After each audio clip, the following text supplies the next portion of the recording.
Homeschool is an amazing adventure, man. And it's so fun to take this gray hair for a spin. What do you identify with most as a homeschooler today? Are you new and a little bit overwhelmed because it's amazingly nerve-wracking to start this journey as a homeschooler? Are you frustrated? Do you dread coming to school, to the kitchen table, because your kids are just not engaged? Are you one of those homeschoolers that just can't rest because the voices in your head are just screaming at you and you feel like a total failure? Or are you like some lucky homeschoolers where you feel confident, like, "Ah, I got this," but you're always on the lookout for magic? Well, that's what we're going to be talking about today. I am so excited to come to you and share these things with you. So, we're going to talk about transforming homeschool challenges into success. And by the end of this time, we're going to have gone through all the good stuff. We're going to talk about the peer pressure. We're going to talk about why curriculum isn't working, the reason that your kids are not interested in what you're trying to teach, the reality of teaching from inside a foxhole of chaos and confusion. And then we're going to go through a time machine where I get to show you what 25 years of homeschooling looks like and how you can break free. The very first thing that I want you to understand is that the peer pressure when you homeschool is 100% real. This little troll is a creation from our youngest son, Stephen, who took up crocheting when he was 4 because he wouldn't sit still. But this guy represents the actual peer pressure and the troll and the self-doubt that plague us as homeschoolers. And it comes at us in 3 different forms. The first one is society. And that comes in the form of news feeds and social media as you're scrolling, where the world is telling you that homeschool's not good enough for your children and you're gonna mess up your kids' future. Troll. The next thing is the actual troll of curriculum and lesson planners and scopes and sequences and all the other academic things. They're things that weigh us down and cause us to just flounder in our homeschooling. And then the last one is self-doubt. Oh my goodness, you're not good enough. You can't teach your kids enough. Your kids are behind. You're going to mess up their future. When you put all 3 of these things together, the trolls of society, the trolls of curriculum, and the trolls of our own inner voice, you get this combination of, oh my gosh, I'm going to mess with you big time, homeschool mom, homeschool dad. That first thing that's so important to understand when you're trying to rock the whole homeschool experience is that we need to deal with these peer pressures and trolls and self-doubt. Every single one of us has these feelings of being weighed down at some point in time in our homeschool career. Don't let anybody tell you anything different. So the first thing I had wanted to talk to you about was that this weight is real and that we all experience it. The second thing I want to talk to you about is why curriculum isn't working most likely in your home. Now, we have one son that's extremely academic and will probably go on to be a professor someday. But 9 times out of 10, curriculum alone is just, it's like watering a stone in the desert and expecting this beautiful flower to bloom. It's just not going to happen. And there's 3 reasons why curriculum is an issue. And that's because it's dull. It doesn't hit your kids at their heart. It's written by people, well-meaning people that are trying to make a living, and they're trying to make a living by selling teaching materials, and they're not geared for your kid, their teaching style, your family, or the season of life that you're in. And so it's just uninspiring, which means it misses the mark and it just doesn't foster curiosity and it doesn't ignite your child's passion for learning. Worse, it causes a virtual fist fight in your house between what it is that the curriculum is trying to get you to teach and what it is your kids really want to learn. And you end up in this like wrestling match as you're trying to educate your kids. Our Sam loves curriculum. He could do curriculum all day long and twice on Tuesdays. He just thinks it's awesome. So not all kids are odd and quirky like our Sam.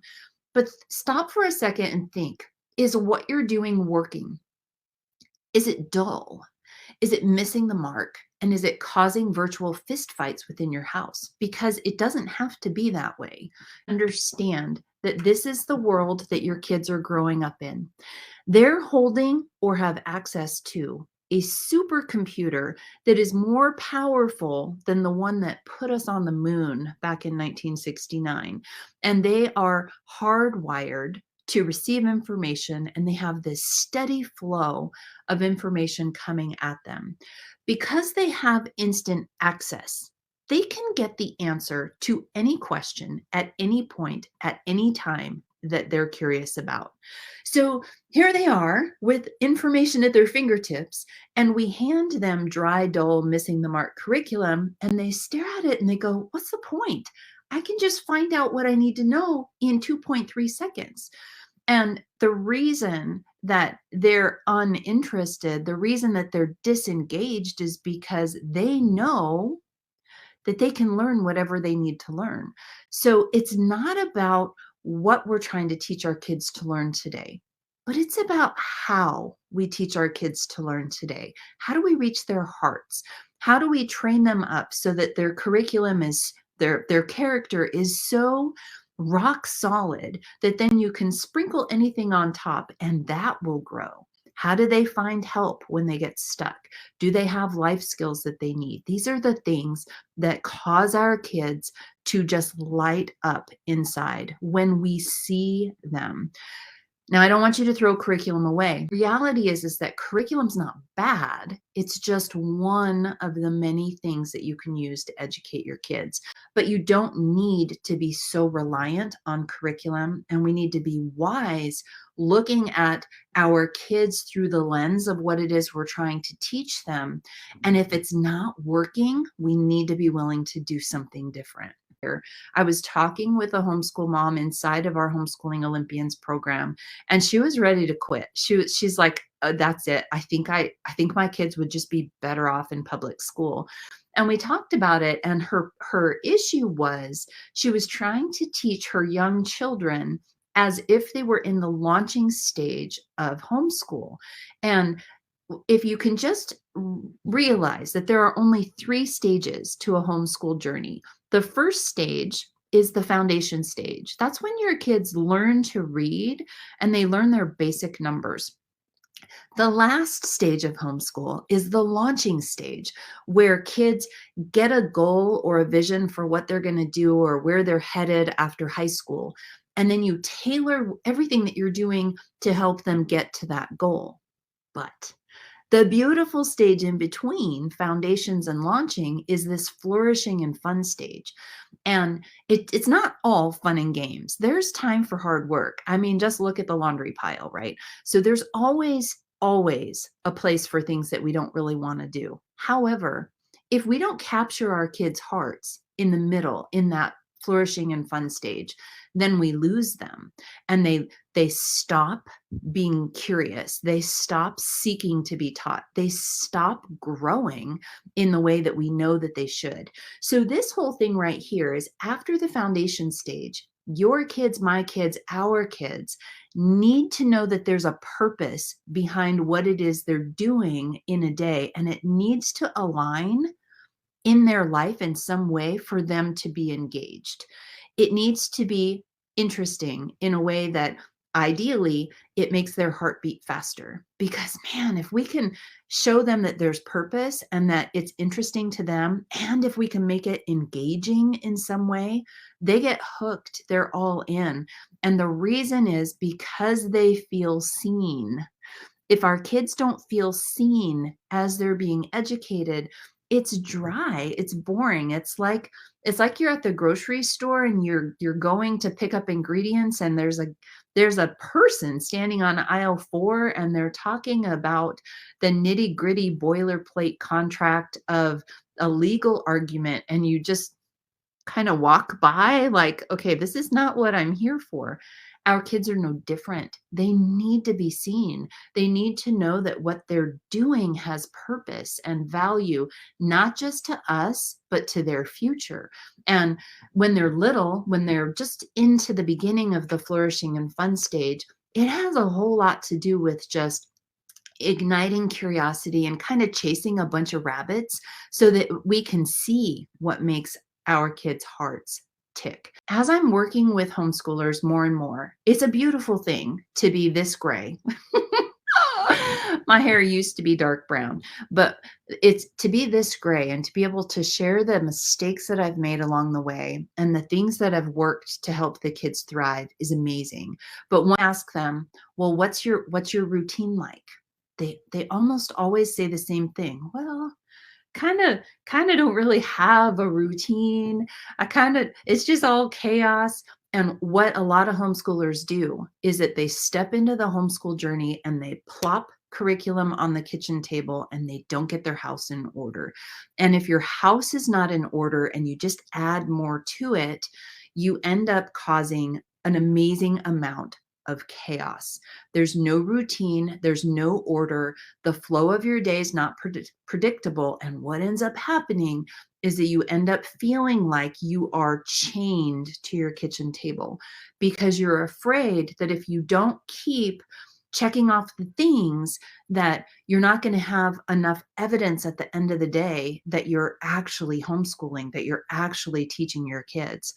Worse is that confusion in the foxhole. I mean, imagine being in a foxhole, just like this soldier. So many people spent so much of their life in foxholes so that I can sit here in the comfort of my home in freedom and safety. And when they were in that foxhole, they were not doing warm, fuzzy things. They were just trying to survive. So if you're teaching from this place of being in a foxhole, just trying to survive, you can imagine that your kids are not thriving, you're not thriving, and you're not living your best life, right? You're just in survival mode. And the confusion that comes from all of this stuff going off around you in homeschool is because we're grade level driven. Oh my goodness.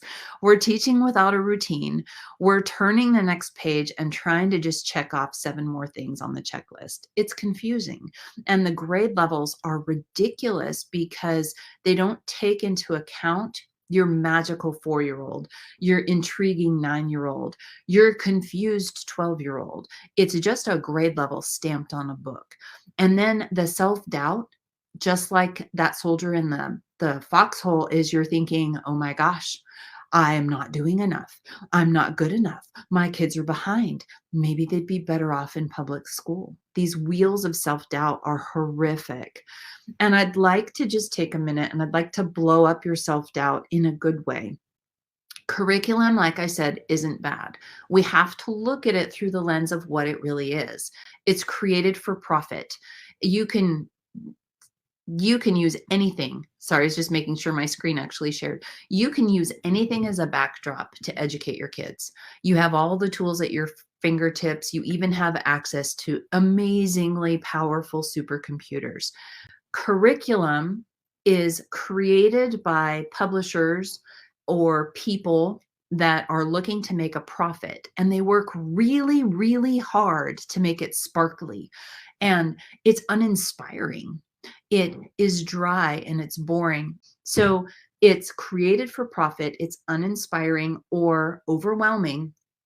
And worse, the very worst part about curriculum is that it has the grade levels printed right on the front of it, which means that, and they do this by design. You know how Disney, back when I used to work at a toy store, Disney took their movies off rotation and they started to put them in the vault for 7 years, and then they'd bring them back out to catch the new wave of parents that had young children. And it was brilliant because you had this pressure to invest in those things while the kids were little. Well, grade levels are the same way because you feel the pressure. If my kid was in 3rd grade this year, they better be in 4th grade next year. And if they were in 4th grade next year, they better go to 5th grade the next year. And so it's built like that by design. And I wish it wasn't. because the worst part about grade levels is that your kids see it. They see third grade math and they're 14 and they feel like a failure because of the third grade written on there. And we fall into that troll mentality where we have to listen to the troll and we push our kids on into things that they're not ready for or they're not interested in just because the curriculum said so. So curriculum's not bad. And again, we're going to be blowing up the stress that comes with all of these things.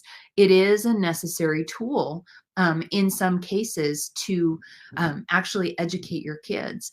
When you go through the 3 stages of homeschool class, you're going to find that understanding where your kids are is very different than pushing them into a grade level. And it's important because if you can embrace a different way to educate your kids, it works every single time. Wouldn't you rather have at your fingertips the tools and the training so that whatever you put in front of your kids, you could easily decide works, doesn't work. And if it works, you pursue it. And if it doesn't work, you let it go. How freeing is that? So the way to homeschool that's better, that works every single time, is that you see your child, you see yourself, you see your family, you see the season of life that you're in, and then you weave everything together. You wrap academic stuff around things that are exciting or things that are needs or things that are passions, things that are talents. But here's the kicker. It's slower because it needs to be, because curiosity does not like to be rushed. It's like making yogurt where you add a little bit and you need it to ferment. And then you add a little bit more and then you let it ferment a little bit more. If you don't do that, it doesn't evolve into what it needs to become. And by design, it's more beautiful because the learning is deeper. Instead of being an inch deep and a mile wide, your kids are going to be an inch wide and a mile deep in different topics. And here's the best part. At the end, now I'm at the end. All 5 of our kids are 18 and older. And at the end of the journey, this gives your kids an unfair advantage because they know how to lean in. They know how to seek help. They know how to just get what it is that they need to understand. And they're not hung up by grade levels and that kind of stuff. I want you to smell the joy of homeschool in the air because it's there for you. When you close your eyes and you think about what it is that I always envisioned homeschool to be, you see laughter. You see family connections, you see closeness, you see teamwork, you see kids that are enthusiastic, that are excited, and almost mischievous when they ask questions and they look for knowledge and they look for things to explore. And you see learning, you see people moving forward and they're growing in knowledge and skill and they're applying what they're learning. And I know because I've talked to so many homeschoolers that people say things like, Bekki, this sounds fantastic, but how the heck do you do this? And this is where my time machine comes in because I'd like to show you what 25 years of homeschool looks like when you lean into the flourishing and fun stage, when you make heart and character and family connection the priority over academics. And at the end, I'm going to show you how it turned out for all 5 of our kids. So make sure you watch till the end because it's what's possible for your kids. You want family connection. You want laughter. It's why we created Homeschooling Olympians. It all started when I met my husband. There's stories behind stories behind stories in there. We went on to have a bunch of kids. We have 5 sons. This is about the time when we stepped into homeschooling. Craig said, Bekki, our church is starting a co-op school where the parents are going to team together to homeschool.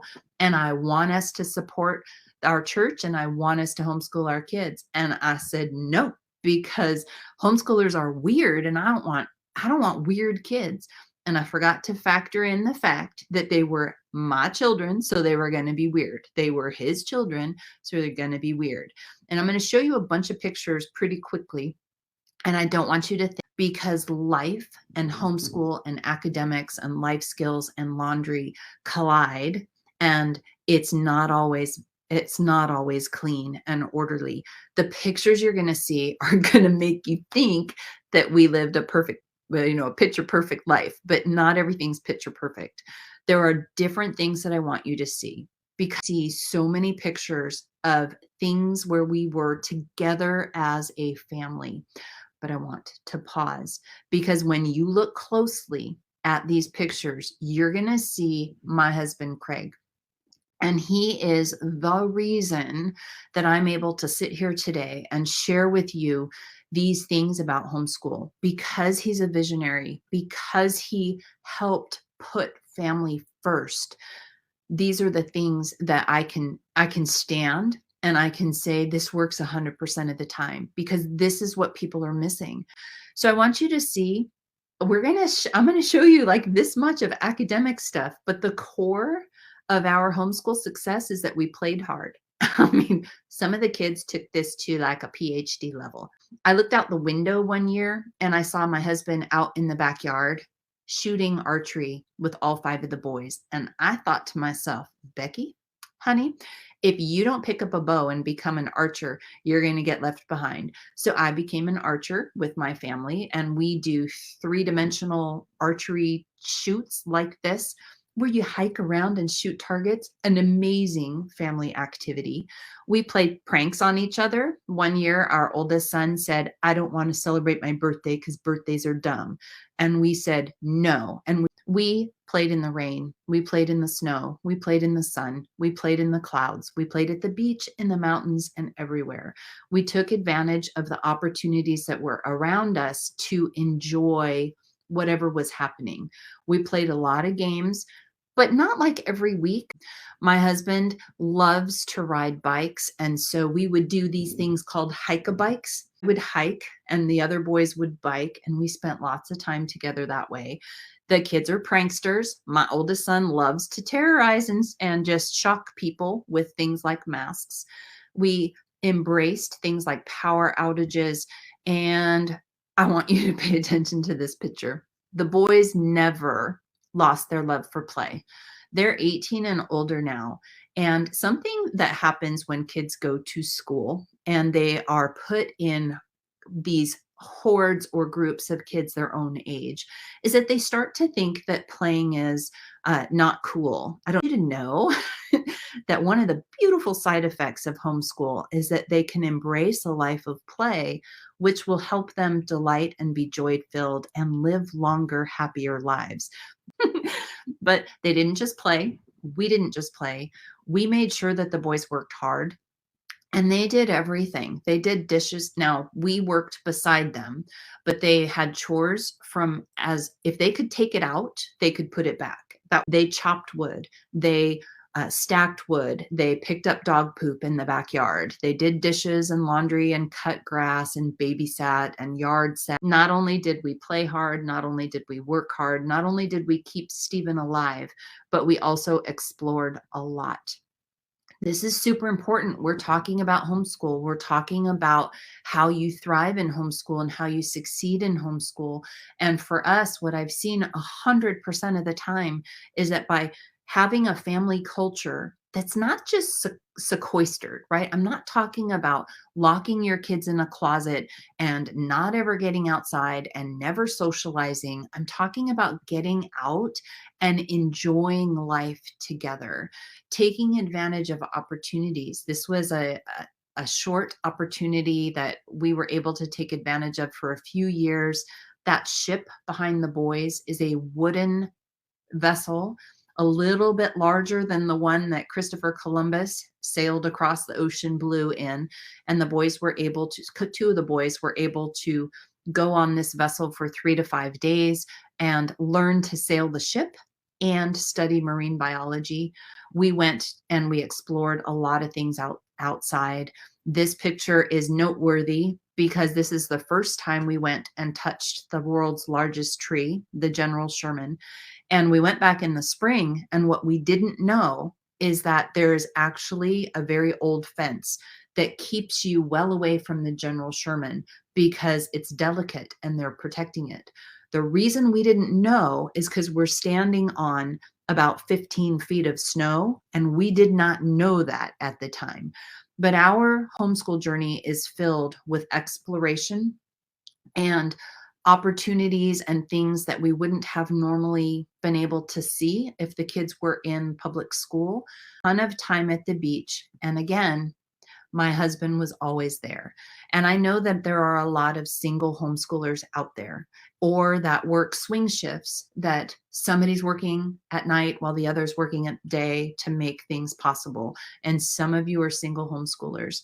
But if you are married or you're working as a team, I want to emphasize the fact that even if one of you teaches and the other works in order to provide for the homeschool environment, both of you are indispensable, because just because I held the red pen does not make me more of the homeschool parent than my husband was. We focused on the basics. We absolutely did schoolwork. I was born to be a teacher. I actually thought I would spend my entire life standing in front of a whiteboard and teaching the kids things and that they would take notes. Yeah, after day 2, I tried something different. But we did do paper stuff. We did a lot of reading. We did a lot of studying what good writing looks like, sounds like, and then patterning our writing after that. But when we used curriculum too much, it made the kids look like this.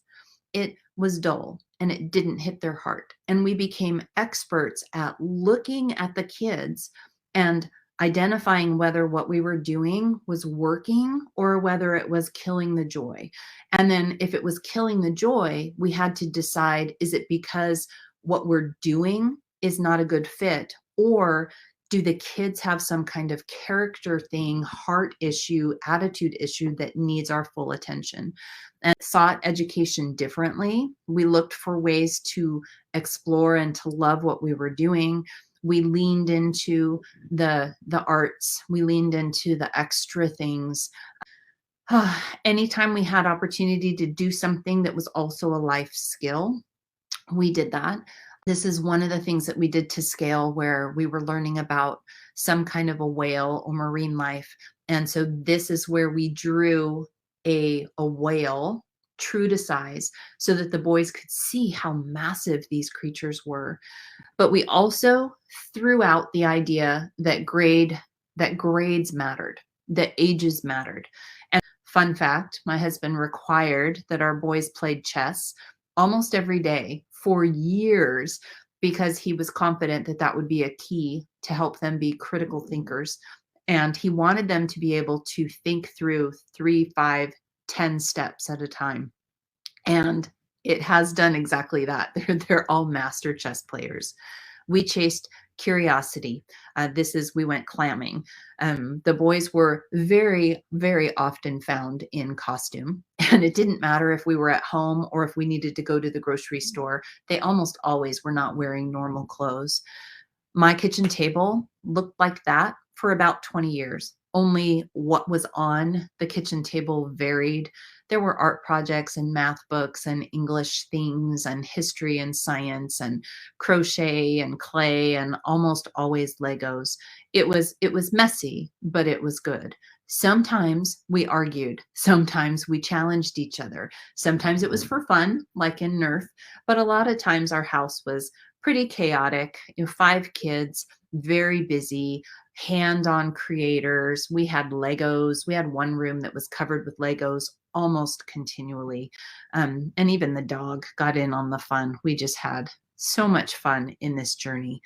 And I know that if you're homeschooling and your spouse is not the teacher, the one that's seeing the kids move forward, they're going to say, but what about their education? Bekki, it looks like you just spent the last 25 years playing with your children, but what about their education?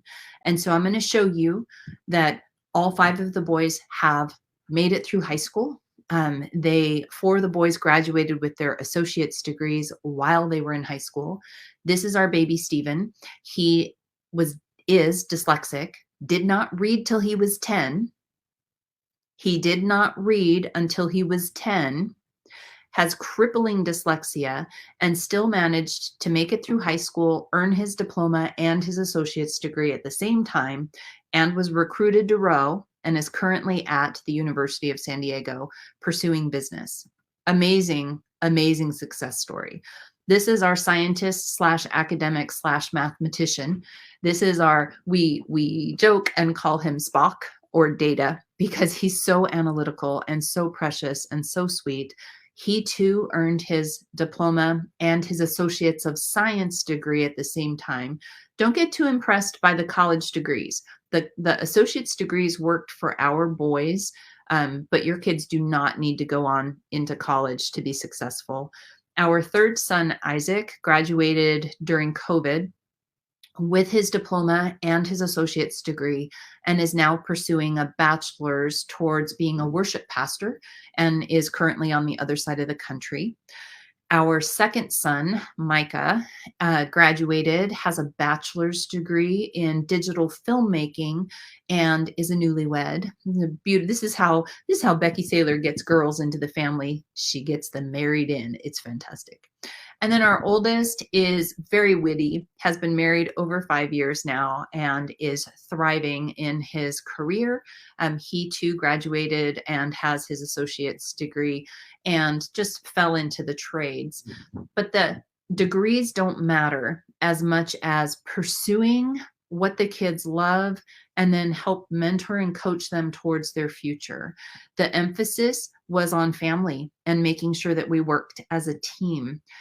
They were not sequestered. They absolutely had social experiences. They worked in the community. My husband and I, we've been married over 30 years. So again, the pictures make it look like it's all warm and fuzzy, but we worked hard to stay together and keep our family together. And I just adore the fact that as I'm looking back through these pictures, I see the fingerprints of the fact that he was so present in our entire journey as homeschoolers. So there is a better way to educate your kids where you focus on the stage that your kids are actually in, that you don't make the mistake of trying to do launching level teaching while your kids are just learning how to read, or that you drown them in to-do lists and checklists and you destroy your relationship with your kids, right? If at the end of the day, you graduate your kids and they're brilliant and they get all these great scores on all the standardized tests and stuff, but you don't have a relationship with your kids and you're not connected with your spouse anymore, and you just kind of lose them along the way and they don't read and they're not interested, and then you miss the mark. So this is to help you embrace the stage that your kids are in. It gives you a mind reset because so many of us listen to the whispers and we're burdened by all of the trolls and the pressure that we put on ourselves. And we're afraid that we're going to mess our kids up. And because we're afraid, we try to do too much, too more. And it's intentional that we are actively involved in studying our kids and studying our family so that we can connect with their hearts, so that we can get slower, deeper, and more intentional learning with our kids. This is created for families that need help thriving in homeschool. If you are doing awesome, this is not for you. Like if you have everything under control, your relationships are great, your 12-year-old doesn't argue about, math lessons or what's the point of this writing assignment, and you're able to get out and explore and know that time with your boots on the dirt is just as important as practicing math facts, then this isn't for you. This is for people that are struggling and that don't want to take the years that it took Bekki Sayler to be able to understand how important this is. And I want you to see what's possible. One homeschool mom I talked to, and this was all just through text and messaging, but she was so frustrated because everything she was doing was causing dread. And she and her son were just not thriving. They weren't living their best life. And she felt like he was so behind, and she was constantly searching for new curriculum because she felt like what the curriculum was teaching wasn't a good fit. And she was exhausted. And so I went back and forth with her and helped her homeschool Olympian style. And then within a couple of days, I get this beautiful message back from her with pictures, which I can't share because just to protect her privacy. But she was like, "Thank you for all the encouragement." We ditched the curriculum. We went for a long walk, and they talked about evaporation and water retention, and they took pictures and talked about rain, and they found a bird's nest, a deer jawbone, a hatched egg, and then she sent pictures just to show me the difference. And this is what Homeschooling Olympians does for people, is it breaks the chains of curriculum one family at a time. Again, you don't have to toss the curriculum, but it shouldn't chain you to your kitchen table. Another homeschool mom was like, okay, she's been in the community for a while, and she's like, your philosophy about going for the heart saved me this morning. And something imploded in her home, and she was able to see that it was okay to push the curriculum aside and see her son. And what ended up happening is that she was able to sit and hug him and listen, because he was frustrated and going through something, and he needed his mom, and the curriculum was in the way. And so that's what Homeschooling Olympians helps you do, is to see your kids, to see your family, to see what they need in that moment. And they're able to ask for help when they need it. They know that they have supercomputers in their hands. And if they're thirsty for knowledge and they know how to get help and they don't quit, there's nothing that they can't do, with a few exceptions. Homeschooling Olympians is open right now. Here's the cool part.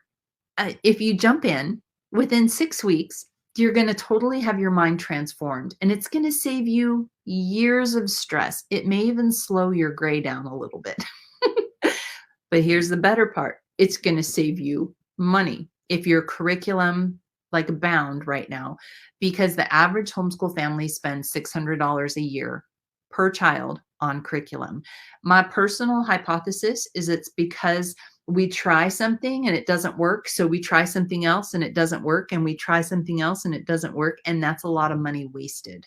So Homeschooling Olympians is designed to help you save money. It's going to strengthen your family. It's going to give you confidence, because this way of learning never fails.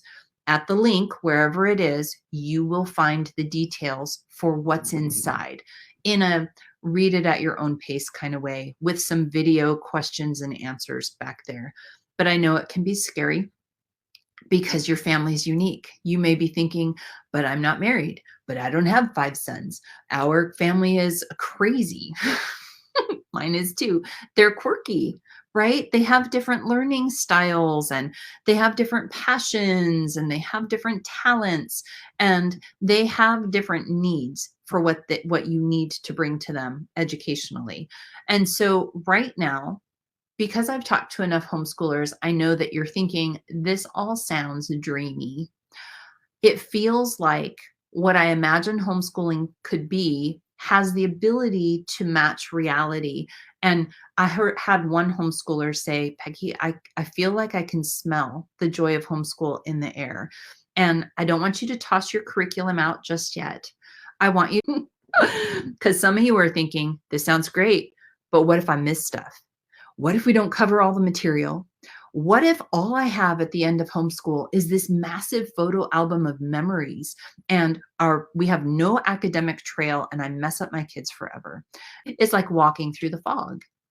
And you can't measure their success based on what people are doing when they're following a curriculum or following public school. Your kids are not going to learn the same things that they would if they were in public school. That's a good thing. They're not going to test well for years, because they're not going to be learning the same things that are on the tests. And they may not even know some of the silly, trivial facts and figures that other kids will know. But instead, their eyes are going to sparkle. They're going to chase curiosity. They're going to have a project-centered approach to learning, where they brainstorm and they research and they plan and they execute and they share what they're learning with the people at the grocery store, with the folks at church, with people walking down the street, or whoever it is they're around, because they're going to be excited about what they're learning. And best that they're going to know how to ask for help when they get stuck, which is key to success. And it's going to be unfair to the other people around them. I have seen this over and over again, because they're going to be hardworking. They're going to be excited to learn. They're going to be the ideal fill in the blank, the ideal student, the ideal worker, the ideal business owner, dancer, speaker, writer, fill in the blank. They're even going to be social. But like me, you might need a guide. And so who am I? I'm again, Bekki, been homeschooling for over 25 years. We have 5 sons. We have tried every single way that you can homeschool possible, which gives me a unique perspective that I don't think that homeschool works for 100% every single person out there, nor should anybody be in a box, right? You can't just say, don't use any curriculum. You have to use this curriculum. You can only do a charter school. You can only do a co-op. There's so many ways that you can teach your kids. I personally had to get all the way to the end, and I've been homeschool coaching for over a decade, but until now, I didn't see the whole process. It's very different to have kids around your knees and to be teaching people how to teach their young kids than to be standing where I'm at, where all of the kids have graduated.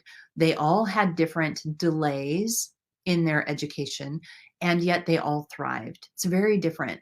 And it's not just theory, because I've seen it in action in our family and in other families. And it works every single time because your kids and your family and your relationships are at center stage. And I need you to know that it's normal to have fear and anxiety. They're gonna be delayed if you compare them to public schoolers because they're not going to be on the same track that the public schoolers are. But the reverse is true. The public school kids are not going to be at the same pace with curiosity and learning and being excited about what they're doing. They're going to progress slower because they're going to learn things deeper. And you and your kids are going to prioritize relationships and character and attitude over academics. And you're going to be chasing and learning soft skills, those immeasurable things that are missing today, before you dive into the nitty-gritty about facts and figures and things. And that's why it can be scary, because some of this is not easy to measure, and you need somebody that's walked before you that can tell you it's going to be okay. You need somebody to tell you that this is what you imagine homeschool could be like, but not just that, that it's possible. And if not me, there are other people out there. You need a coach. You need somebody that, or a grandma.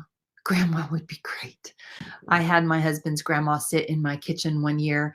All 5 of the kids were around, and she was 90, 91. She's like, Bekki, this homeschool is just like my 1-room classroom back in Iowa when I was teaching school. She goes, don't worry about the little kids. Just teach the big kids, and you'll be surprised how much the littles are learning. Amazing. Without a clear guide, fear creeps in, and you're going to slowly go back to the way of curriculum and find that the dull looks start to come in, because peer pressure is strong, and your email box overflows with those ultimate bundles that are for sale and my favorite math picks for curriculum, and you should do these for grammar. It's just, you're inundated. Culture doesn't understand the way of homeschool. It doesn't understand family. So how could it possibly understand homeschool? I want you to understand why we call it Homeschooling Olympians. And this is our youngest son, Stephen. He's who we refer to as our man child, the one that was born busy, very busy.